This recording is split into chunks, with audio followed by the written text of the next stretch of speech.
નાપા તળપદ ગામની મુખ્ય પ્રાથમિક શાળાના 6 ઓરડા અને 1 મધ્યાહન ભોજનનો ઓરડો મંજૂર થયો છે, પરંતુ હાલ એની આગળની કામગીરી કોઈ કારણસર અટકી ગઈ છે અને શાળાના બાળકોને બીજી શાળામાં મર્જ કરવાની કાર્યવાહી ચાલી રહી છે।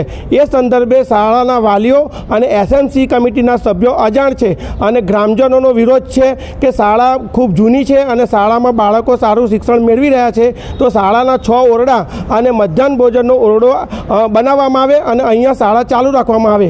આ માટે ગામના આગેવાનો જિલ્લા પંચાયતમાં આવ્યા હતા અને એમણે જિલ્લા શિક્ષણ અધિકારી તેમજ જિલ્લા વિકાસ અધિકારીને એક આવેદનપત્ર આપીને પોતાની વાત રજૂ કરી છે।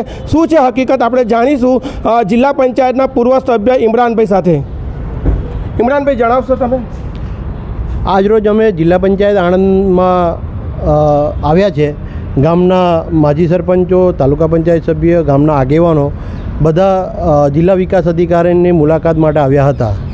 મુલાકાત આજે અમારી જિલ્લા વિકાસ અધિકારી જોડે મુલાકાત થઈ અને અમારો જે પ્રશ્ન હતો શિક્ષણને લગતો, નાપા તળપદમાં કુમાર શાળા છે, જે વર્ષો જૂની શાળા છે, ઐતિહાસિક શાળા છે અને કુમાર શાળાની અંદર 6 ઓરડા સરકારશ્રીએ જિલ્લા પંચાયતના માધ્યમથી, તાલુકા પંચાયતના માધ્યમથી મંજૂર કર્યા હતા।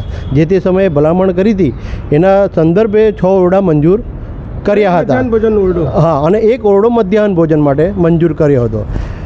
મંજૂરી બાદ જ્યારે કોઈપણ ઓરડા, કોઈપણ ગ્રાન્ટ મંજૂર થતી હોય એના પહેલાં એનું સર્વે થતું હોય અને સર્વેમાં બધા જ પાસાઓ જોઈ અને અધિકારીઓ નક્કી કરતા હોય કે અહીંયા આ ઓરડાની જરૂર છે અને આ શાળાની જરૂર છે, ત્યાર પછી એ ઓરડાની મંજૂરી આપતા હોય।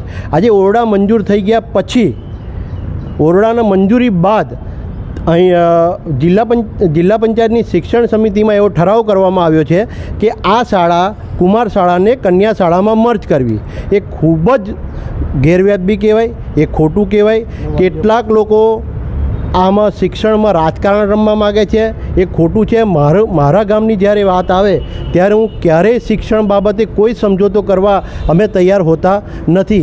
ગામના એસએમસીના સભ્યો, આ શાળાના એસએમસીના સભ્યો, વિદ્યાર્થીઓના માતા પિતા, વાલીઓ અને ગામના આગેવાનો, એ બધા લોકોનો અમે આજે સહીઓ અને ઠરાવ લઈને આવ્યા છે।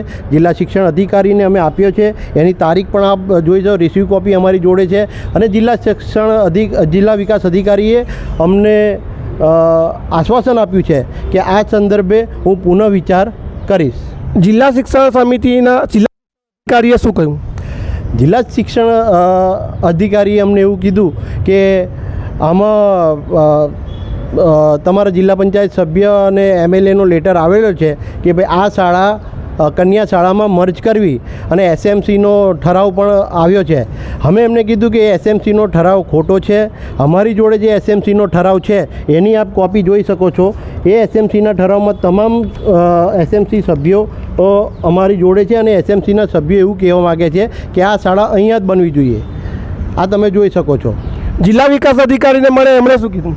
જિલ્લા વિકાસ અધિકારી અમને આશ્વાસન આપ્યું છે કે આ તમારી જે વાત છે, તમારી જે રજૂઆત છે એ વ્યાજબી છે। ગામની મુખ્ય શાળા ક્યારેય મર્જ ના થઈ શકે અને એમાં અમે પુનઃ વિચારણા કરીશું। ભલે ઠરાવ થયો હોય પણ એમાં અમે પુનઃ વિચારણા કરીશું અને અમને આશ્વાસન આપ્યું છે કે અમે આ મુદ્દા ઉપર બાળકોના ભવિષ્ય ન બગડે, બાળકોના ભવિષ્ય માટે જે સારું હશે એ અમે કરીશું એવી અમને ખાતરી આપી છે।